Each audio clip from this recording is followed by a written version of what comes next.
Welcome to the Mindspace podcast. I'm Joe Flanders. Thanks for tuning in. The Mindspace podcast is my personal, in-depth exploration of the science and practice of well-being. I'm sharing this journey with you because I believe we can all lead happier and more meaningful lives by getting the facts and training our minds. Join me as I learn and share the most inspiring insights about human flourishing from leading experts, because we could all use a little more mind space. My guest today is Adrian Schauer. Adrian is an entrepreneur, angel investor, and philanthropist, and a personal friend. He's currently the CEO of Alayacare, a provider of home healthcare software with 130 employees, and that enables hundreds of thousands of home healthcare visits every month around the world. Alayacare is Adrian's third startup, and he's had successful exits from the previous two. So he has achieved quite a bit, and he's just approaching his 40th birthday. Our conversation centered on the theme of how to create and sustain meaning at work, both for individuals and leaders in organizations. I think you'll agree that Adrian is incredibly thoughtful on this topic. He has a ton of experience and lots of insights, as well as a remarkable capacity to synthesize complex ideas into digestible sound bites. As someone who thinks a lot about my own meaning at work and that of my colleagues and clients, I experience our conversation as a kind of masterclass on engagement and purpose. I hope it's similarly inspiring to you. Our conversation covered Adrian's purpose as an entrepreneur, how he approaches keeping his employees and stakeholders engaged, how mindfulness has impacted the culture at Alayacare, the importance of alignment between actions and values, both personally and professionally, and what practices he relies on to stay healthy, balanced, motivated, and energized. One final note before getting to the interview. In case you're not aware, Mindspace has an increasingly robust offering to organizations interested in improving engagement, culture, and well-being. Our team brings expertise in mindfulness and 30 plus years of experience in management consulting to the table. So if this is something your organization is considering, please visit mindspacewellbeing.com or reach out at info@mindspacewellbeing.com. And now, here's my interview with Adrian Schauer.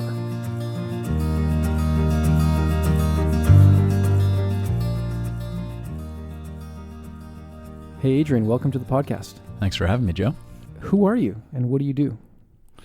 Well, I'm the CEO of Alayacare. It's my third startup in the tech space. I come from a heritage of engineer entrepreneur, and that's the path I've always really imagined for myself. I did my first startup with a buddy when I was mid-20s, and then that had a successful exit, spun off a company from there, another successful exit, and then 4.5 years ago, founded Alayacare. So what is Alayacare? What do you guys do?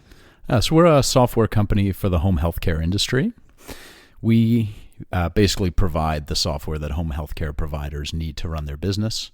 We're enabling hundreds of thousands of home care visits around the world every month. And what I'm particularly proud of is over these last really 4.5 years, we've grown the team from a handful to 130 people. And we've managed to really work with some of the best organizations around the world to help them deliver great care. I will point out, because people can't see you, given this is audio, that you're on your third startup and you're not 40 yet. So, but I'm getting pretty close. Yeah. So you've been pretty productive in a short span of career so far. So maybe just tell us a little bit more about what Alayacare does exactly. Sure. So our customer is the home healthcare provider, and they essentially run their business on our software. So we manage all the operations, scheduling of the visits, the clocking in and out of visits, and then we manage the whole clinical piece. So the care plans developed, all at the point of care, the clinicians are charting in our software, and then at the end of that, we manage all the billing and payroll. And what's really unique about our software is that we've combined all the enabling tools for the traditional in-person home care with telehealth and remote patient monitoring tools, really getting towards this future state of home care, which is much more technology enabled. Wow, so that in itself could be really helpful for patients and healthcare providers, yes? Yeah, I mean, it's better for everyone. As anyone who's been sick or has an aging parent knows, everyone would prefer to be in their home rather than a hospital. The health system prefers people to stay in their home. It's cheaper, and providers also prefer it. So to the extent great care can be delivered at home, it's a win-win-win from all aspects. So why home healthcare, Adrian? Is this a passion you've been carrying for a long time from your childhood? Where does the motivation come to get into this particular line of business? Alayacare wasn't founded on around a personal experience of a loved one receiving care that was subpar and wanting to change the industry. It was a bit more deliberate. I had in mind the type of business I wanted to be in. I also had some success previously. This endeavor is less about the money and more about trying to do something meaningful in the world. So my thought on Alayacare is that for us to be successful, all we need is for old people to receive great care at home and for people who join our team to have meaningful careers. And so I really wanted a business where we could do good by doing well. Well, so how's it going so far? So far, so good. We picked, I think, the right moment in history, read the tea leaves correctly. Home care is growing like crazy around the world. It's changing, and there's major disruption, both from a technology point of view and the pressures on the industry. So pretty much everywhere we do business, there's lots of demand, but the challenge for our customers is they can't attract and retain enough care workers. So this technology-enabled solution we're providing for home care is really topical.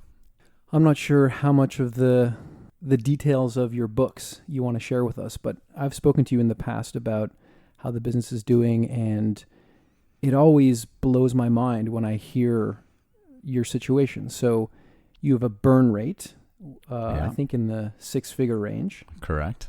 And I think the company is worth tens of millions of dollars. Yeah. Is that a fair estimate? Yep. Feel free to share details if you want or not. So how does that make sense that you're basically losing tons of money every month and yet the valuation is astonishingly high? That's a good question. And I won't pretend we're not in a bubble. This software as a service market that we're a subset of is definitely highly valued. But there's good reasons for it. So the fundamental business model is great. We sell subscriptions to our software, and the gross margins on those subscriptions are extremely high. So if we were to let go 125 of our 130 people tomorrow, we could still sustain the millions of dollars of recurring revenue we have year over year. The software would stop evolving, but our customers would keep using it for a long time, and we could theoretically generate lots of profit on that. So the fundamental business model is good. Also, we're doubling or tripling our business every year. So the fact that there's a fundamentally sound product we're selling, that it's sticky. In other words, our customers are likely to stay with the product for a long time, and we're able to attract lots of customers.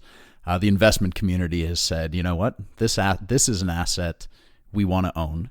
And then after that, it's an essential supply and demand of how much money is chasing how few good assets like this. So this all sounds very quantitative and calculated. Mm-hmm. And, you know, if it's not clear to listeners already, I can attest to the fact that you're very competent at that level in terms of understanding the marketplace and the financial models that you need to leverage to be successful. But then there's also the human side of what you're doing, which you alluded to earlier. It's the patients that get better care. It's your employees having a meaningful career. Maybe just talk more about your personal investment in being successful. Yeah, I mean, there's no doubt that at the end of the day, my asset walks in and out of the door every day. The people at Alayacare are Alayacare. Yes, there's some software, but essentially, I view this company as most tech startups as a rallying point between employees, customers, investors, an idea that all those stakeholders can pour their trust and their energy into. So if that's how I see Alayacare, then I see my role in Alayacare as being the person who has to set and maintain that vision and keep the balance between all the stakeholders so that everyone can realize success with this project. Okay, Adrian, tell us your vision. So, our vision is that the future of home care is going to be a well-orchestrated combination of in-home visits, virtual visits, and remote monitoring. And the data we collect on patients through these various touch points is going to be a rich source of insight for delivering better care. That's the soundbite. It's pretty good. Now, you have to make this vision really come alive for people, for the stakeholders that you mentioned. And I'd like you to, if you can, talk about how you keep the stakeholders aligned with that vision. So, and let's start with the one that's top of mind for a lot of business owners. So a lot of ink has been spilled over the challenge of keeping millennials engaged. Yeah. And I don't mean that in an insulting way to millennials. It's just a way to identify a demographic which is taking up more and more space in the labor force. So how do you approach the problem of keeping people motivated to work hard towards this vision? Yeah, that's the classic question, the why, right? And until we were 40, 50 people, I didn't need to be that explicit about it. And that's because at that scale, at that size, everybody was in fairly direct contact with the why. Even a developer writing code would get out to a client, would meet the nurse delivering care in the home, would be at most one jump away from the end result of their work. As we get bigger, that becomes harder. And so for the last couple of years, I've been very explicit about it. Our purpose as an organization is to enable the type of care we would want our loved ones to receive at home. I have a slide on that. I have a picture of my father-in-law, which helps me maintain that personal connection to the why. And I put that up at every town hall, followed by the vision, the mission, and our values. But I put up the why explicitly and ask everyone to think about what their personal connection is to the why. Any other tactics? I'm a bit resistant to the term tactic. I said it's more explicit now than it used to be, but I don't consider it a tactic. I think I know at the front end of my career when I was working a job for somebody else, what made it meaningful was understanding the big picture and seeing how my efforts contributed to the whole. So I consider this not a tactic, but a core part of what I do. It's also a precondition for success in a startup, I think. So, one point I want to make about millennials is that they get a lot of credit for forcing employers to bring meaning and purpose into their job, but they didn't invent that concept. Great companies always had purpose. Great leaders always connected people to meaning. The millennials, for reasons we could discuss, just have that as an expectation. They didn't invent the concept. So I'm guessing the word tactic invokes like manipulation or something, or some kind of opaque intention. Mm-hmm. And you're resisting that because in your case, it is authentic and aligned, right? Mm-hmm. And yet there are tons of engagement enhancing tactics out there. Yep. So why not the word tactic? It is something that you're doing. Okay, in this case, it's not manipulative, mm-hmm. but let's say you're an HR person or a learning and development person in a large organization. They have to figure out strategies and they have to figure mm-hmm. out tactics to keep people engaged. I think you nailed it. It's the sense that it's not authentic. If that association isn't there, I've no problem with the word. But I think there is nothing worse than an explicit attempt to create engagement that is inauthentic. If it's inauthentic, I think you're better off not doing it or going back and searching it into what you can authentically put forward as a purpose. And if I can use that statement as a lead-in to how I would have had to answer this question earlier in my career, I've been thinking a lot about it. So being in the health tech industry, this is very easy because the result of our work, if we do it right, is better care. It's pretty easy. First business I was involved with was a mobile marketing company. And when we did well, Pepsi sold more sodas, right? Or Nike sold more shoes. And what was meaningful work in that context? It was much harder. I mean, we were younger, this wasn't topical, but we had the same challenge, is why are people going to pour an exorbitant amount of their mental and emotional energy into this project we had together? And at the time, it was very much about the community we had within the startup. There was the classic, growth, success, so on and so forth. But at the end of the day, the meaning for people came from the fact that they were in a project together with people they cared about, who cared about them, and we were all trying to realize something together.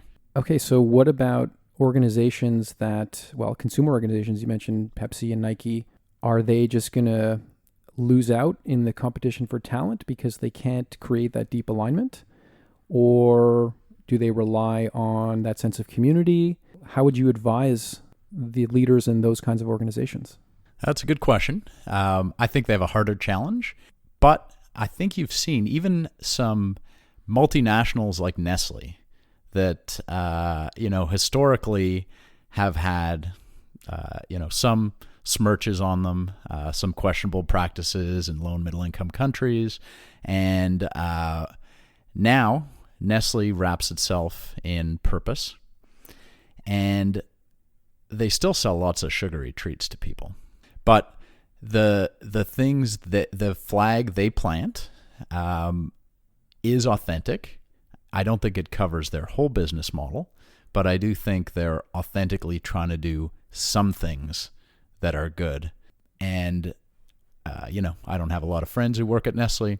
I don't know how much employees feel this, but I think you can find something within your business model or how you engage with your community or even how you engage with your employees, with each other, that people can feel an alignment with. It does raise the more philosophical question around different business models having the potential to do more good in the world and therefore engage its people more deeply. How do you think about this range of business models and their implications for the world? That's a great question. I mean, if the net result of this generation demanding meaning and purpose in their work is that the board is tilted towards companies or initiatives that do make the world a better place in the way that's defined by the citizenry, hey, I think that's great. I have no problem with that. There are certain things that do need to be done in our society which are less glamorous than helping sick people get better. So I don't think it can be a full answer, but if there's a tilt to the board towards companies that do well, great. Millennials are stereotypically really concerned about impact. And it sounds like collectively they could have huge impact by tilting the board, to use your expression, and demanding more engagement with like pro-social or climate change initiatives or things like that. Are you familiar with any especially innovative practices in organizations, like any HR departments that doing really cool stuff and really forward-thinking stuff on engagement and purpose? Yeah. I had dinner with the founders of Element AI last week. Do you want to just tell people what Element AI is? Yeah, Element, it's Montreal-based startup. I put startup in quotations because they're 500 people, 3.5 years into their project. But they are growing unbelievably quickly, and their primary asset is that they're a talent agglomerator. So AI is, in the early days of changing the world. And we can argue about whether that will ultimately be for better or worse, but it's a very impactful shift. There's not enough talent out there, and Element AI has realized that if they can put that talent together, give some direction to it, and then productize some of the offerings, they've really got something here. And so for them, it's their core competency has to be attracting and retaining talent that has lots of options. So they're looking, I hope I'm not spilling the beans here, but they are looking at implementing a combination of employee benefit and this 20% time concept that you heard innovated at Google over, well, I guess in the last decade, where people can put 20% of their time towards a personal project. And they're looking at ways to combine that 20% time with commitment to causes that are meaningful to employees. So I think to the extent they can pull this off, that is extremely interesting. What do you mean a cause that's important to employees? Could be, somebody working there who has a young kid in a community, and that community wants to accomplish, some little micro social cause, and maybe AI can help align resources towards solving that problem. Or for someone else, it could be having an impact on climate change. No bigger problem out there, but it's basically using the tools that the organization is developing to help people impact the things that matter to them in life. So we can call it a tactic if we acknowledge that it is actually from the heart. There's no manipulation at all. It's totally transparent. Mm-hmm. I'm curious to know if it's working, and how do you know if it's working? We try and measure engagement. We do employee net promoter score. What's employee net promoter score? Essentially boils down to a question: how likely are you to recommend a friend or colleague to work at Alayacare? And you answer from 0 to 10. 0 to 6 is considered a detractor, 7 or 8 is neutral, 9 or 10 is a promoter, and then you calculate a score based on those responses. And we score very highly on that metric relative to our peers. So we measure it, we're proud of it, we foster it. But I don't think any single metric can tell the whole story. So, we have our people recommend a tremendous amount of their friends to come work at Alayacare. That's the actual living of that question. So that's a good indicator. But ultimately, a lot of it's feel, right? We hired 40 people in the last 4 months. I walk around the office. Someone who's new to Alayacare, I have a chat with over a coffee. How do they feel about their job? What does it mean to them? And I think we're doing a good job. It feels like it's working. But I worry that, we are bigger now. If you just start in quality assurance at Alayacare, you are now 6 hops from the impact of the work you do. You're a QA on a team of developers, and that team of developers reports to an engineering manager who reports up to a VP of engineering, who build what product management specs for you, who have people that work with our client success team who are out there talking to the people that are using the software. So how tight can that connection really be, whether I put up a slide at the beginning of every town hall or not? So I'm preoccupied by this. And I think more tactics are needed to go beyond the slide. and even to go beyond the authenticity of the message behind the slide. So we've done initiatives over the years trying to get the developers out to clients and meet the caregivers. For our Christmas party this year, before we got into the party of it, we picked our 30 favorite clients, and we broke into teams. Many of the teams had people new to Alayacare, and we tried to either build a little feature or deliver a dashboard, something that was going to be meaningful to our clients. And on every team was someone who'd spent a lot of time with that client. So I think initiatives like this are required.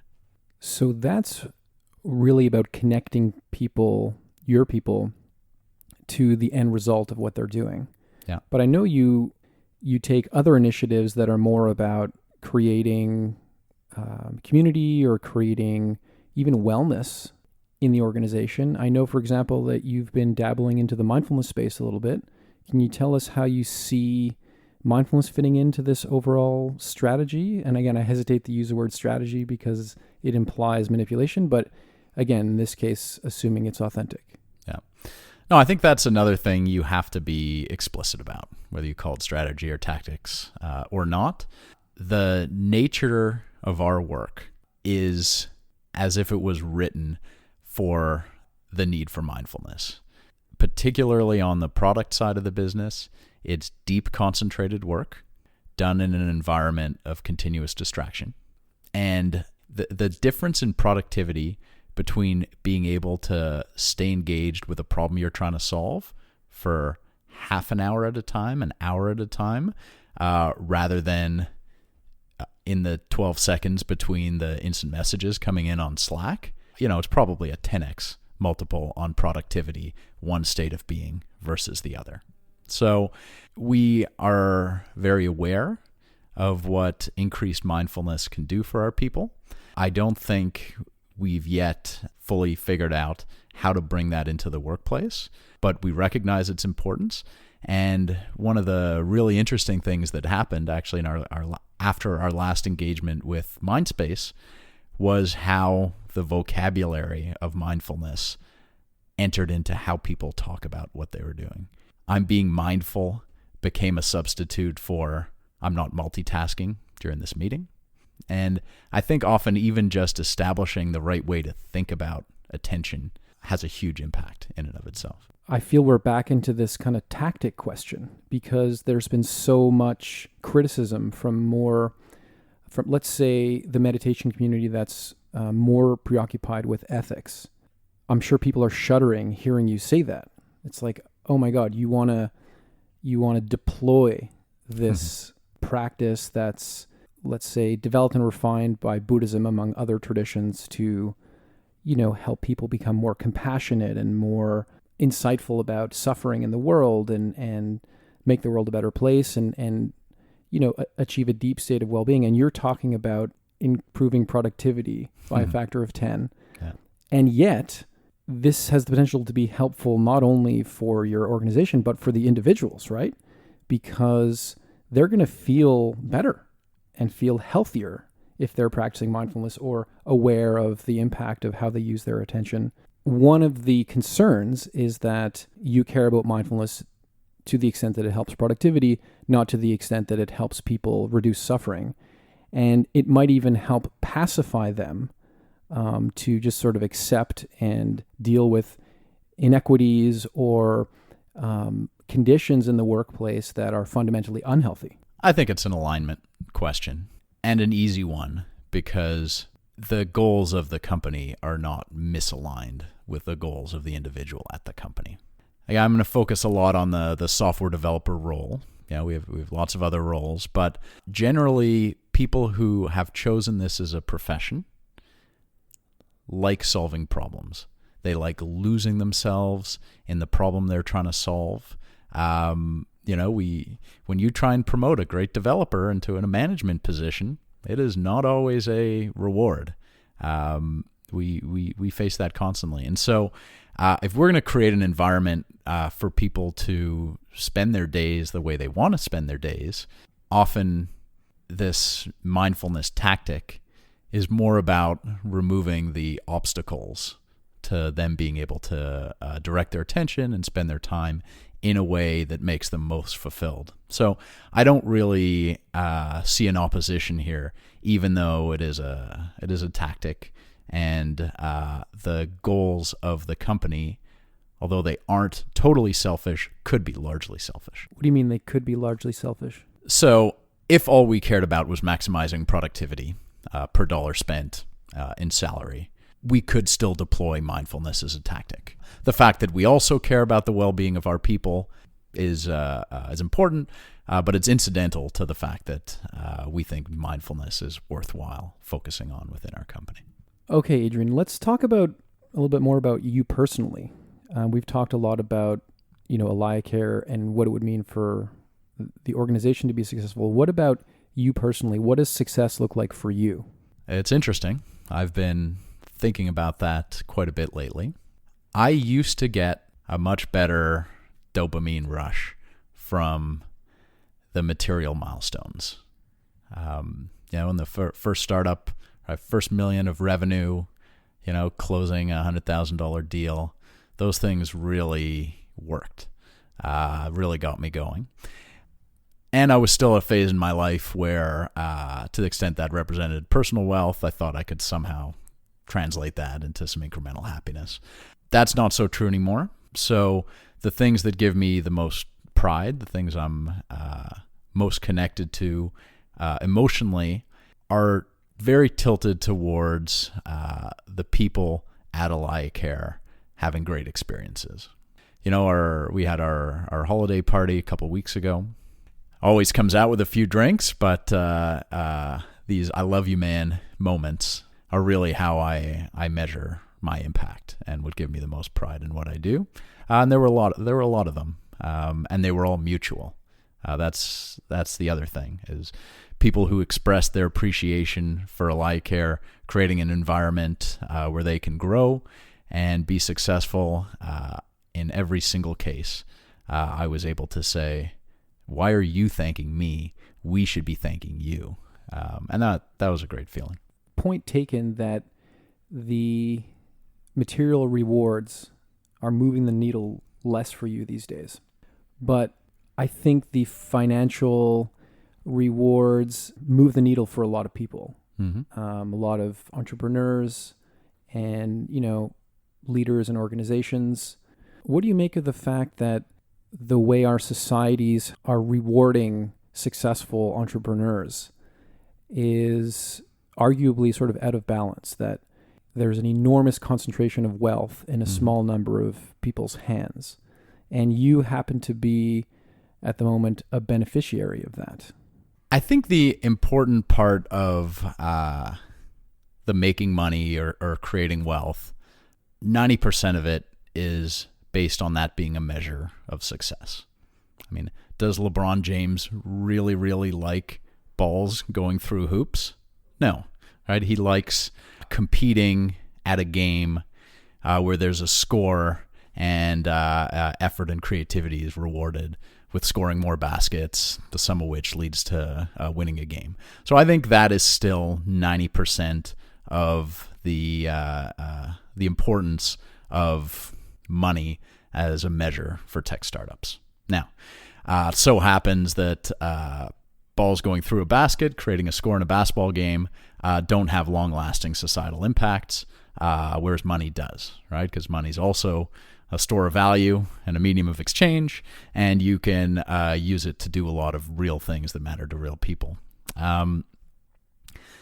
The dynamics I talked about earlier in terms of the fundamental business model of tech, how leverageable it is what we do, that means that unlike almost any other moment in history, wealth can be accumulated extremely rapidly. Right? Zuckerberg can write a software program in his dorm room, 1.5 billion people use it, and 10 years later, he's got his personal wealth, if it were a country, is probably in the top 50. Right? How does that make sense, and what does that mean for society? I think what society has to figure out is how and when to redistribute that wealth. as opposed to trying to stop the mechanism of a person's energy leading to huge impact. I don't think it's fundamentally wrong that few people today can have a bigger impact than 100 years ago. But I think society has to continue to figure out how you tax people in their lifetimes, how you tax them after their lifetimes. And I think if we get that right, get that more right, the societal imbalances will come better into focus. What I'm hearing is you're attributing the rise of inequality in capitalist, let's say Western societies, largely to the rise of technology and how technology helps people create wealth more quickly. That's a complex question you're asking. And I don't have all the answers to it, of course. I think if you take too simplistic a view of it as a society, you're not likely to solve the problem properly. So I think you have to acknowledge that some of it, why does LeBron James make $50 million a year? It's not that society decided that was worth it, relative to a teacher's salary.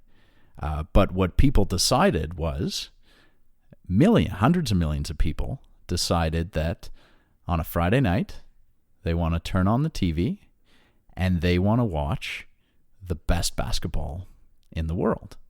I mean, they could go to the local high school and watch the game there. And to the extent people did that versus watching the NBA, LeBron would make less money. And that's technology that's enabled everyone in the world to watch LeBron play. So he's gotten leverage. He's not a tech entrepreneur, but he's gotten leverage in the wealth he can accumulate because there are hundreds of millions of people who want to watch what he does and can today. And that wasn't true 100 years ago. You mentioned earlier that you thought that 90% of what motivates people to make money is simply the fact that money is the scorekeeper, or it's the score in the game. Mm-hmm. You really think that's true, 90%? You don't think there are people that are more greedy and just into money for its own sake? I've spoken to lots of tech entrepreneurs who've made a lot of money, a lot more than me. Some of them still try and justify their desire for wealth accumulation on the basis of how that wealth can be spent. I've had, one of the most successful tech entrepreneurs in Canada, who's into the hundreds of millions of wealth, say, no, Adrian, you can't think about it in terms of what I can spend the money on or what my kids can spend the money on. You have to be thinking in generations. It's about your children's children's children. And I found that ridiculous. I really found that ridiculous. So maybe 90% for everyone isn't the right answer, but I think it is for a lot of people. And then there's also the tie to power, and power not necessarily in a bad way. If I look at the assuming Alayacare is as successful as I think it's going to be, the 10% that's left. Again, it's not about consumption, but I think it'll that level of wealth will provide a certain amount of power, and that power can be deployed towards things I care about, which broadly I think are good, and that's why I care about them. So I'm aware of deep and impressive alignment in your case, in your sort of personal psychology.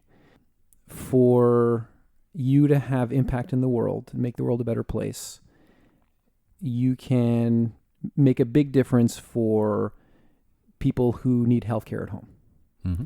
And in order to do that successfully, you need to keep your employees and the stakeholders in Alayacare engaged and happy and healthy.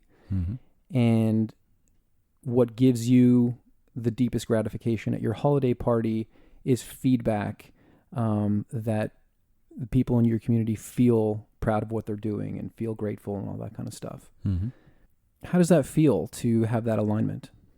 It's more a question of what it would feel like to not have that alignment. Okay, what does that mean? I don't really see it as a choice.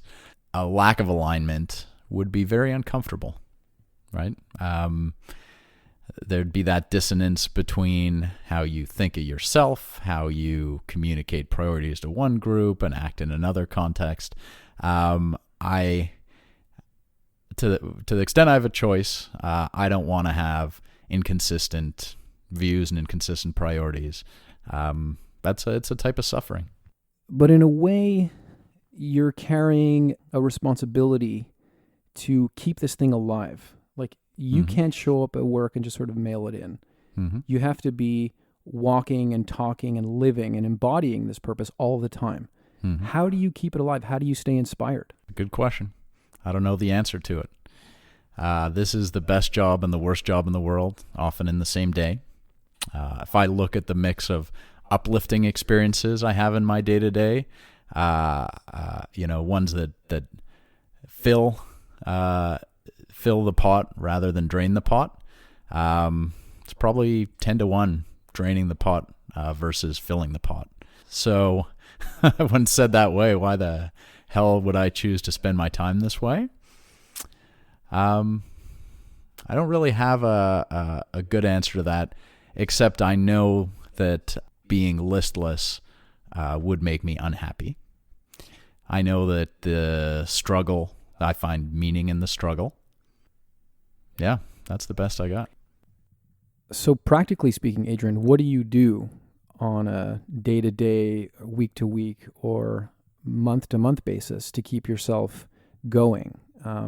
Everything from the concrete to the more spiritual kind of engagement. So I think the balance on a week-to-week basis is important. On a day-to-day basis, I don't always achieve it. But on a week-to-week basis, I make sure I get in competitive sports. I make sure I get in present time with my family, my friends.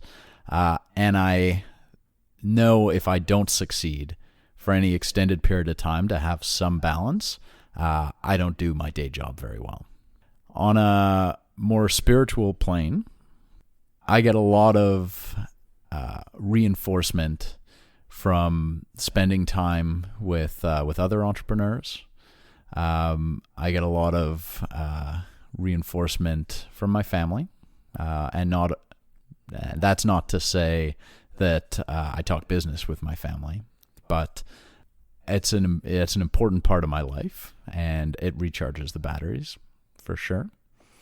And then the other thing I do is the exact same thing I'm advising for my employees is I get out into the field and I try and see the impact of what I do.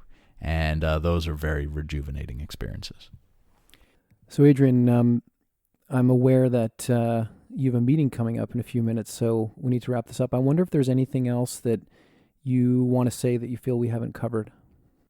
I think one of the ways you get alignment in your life is to try and telescope between the long range, the short range, the medium range, and all the various contexts you're in, and just try and see if you can tell yourself the same story through all of those. And as soon as you can't, go to work figuring out how you can, either by changing the story or by changing what your goals are in any of those contexts. I said it at the outset, the only things that have to happen for Alayacare to be successful is that old people have to receive great care at home, and people have to find Alayacare as a place to build a meaningful career.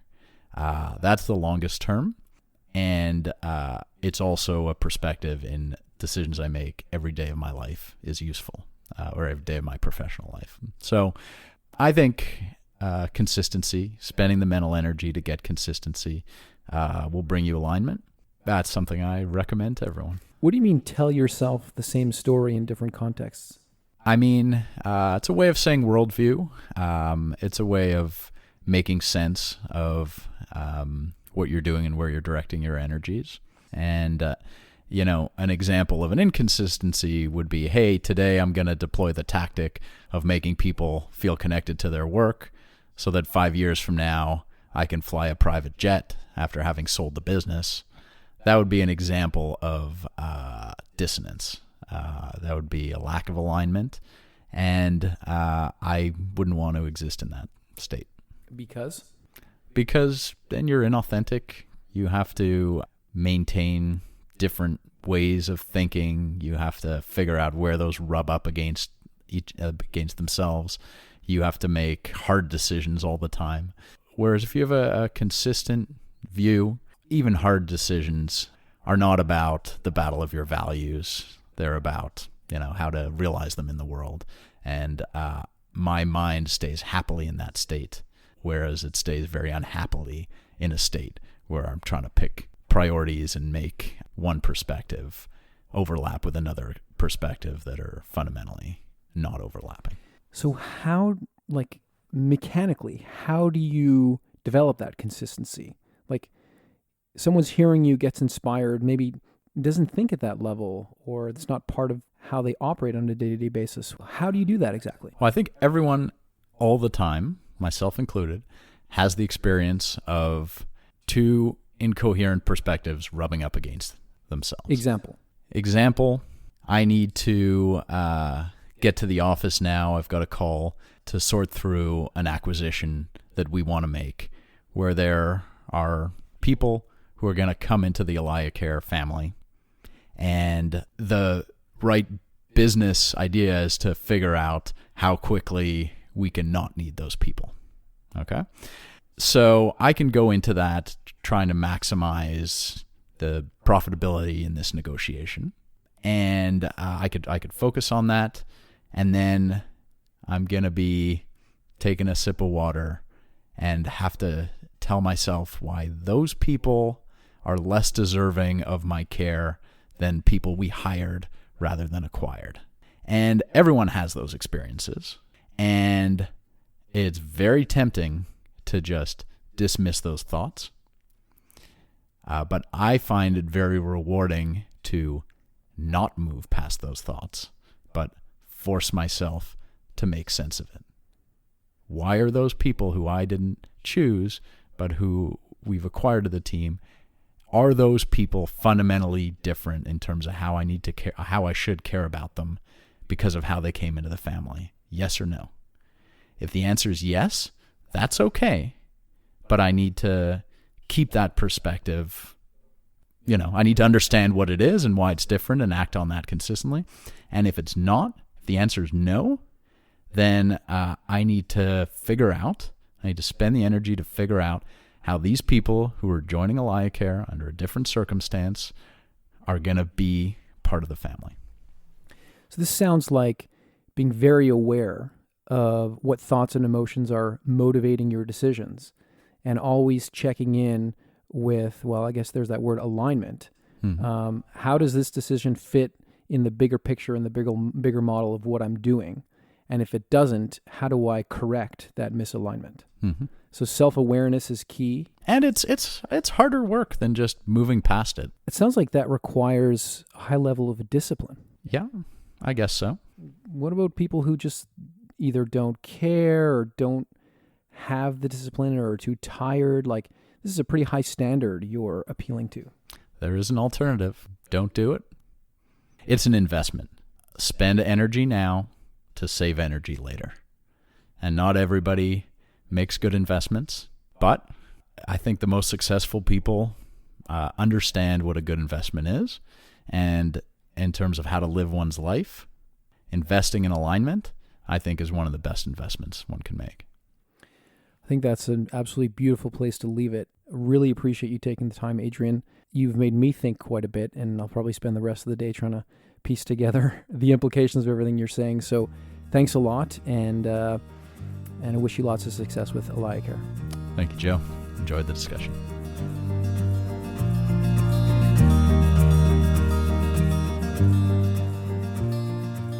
Thanks for listening to the Mindspace podcast. The purpose of this project is to inspire people to cultivate well-being. The science tells us that well-being is best understood as a series of skills and habits that can be learned and practiced. And I hope listening to these episodes helps you move forward on your own path to well-being. If you enjoy listening to the Mindspace podcast, please share your favorite episodes with friends, family, and colleagues. Thanks a lot.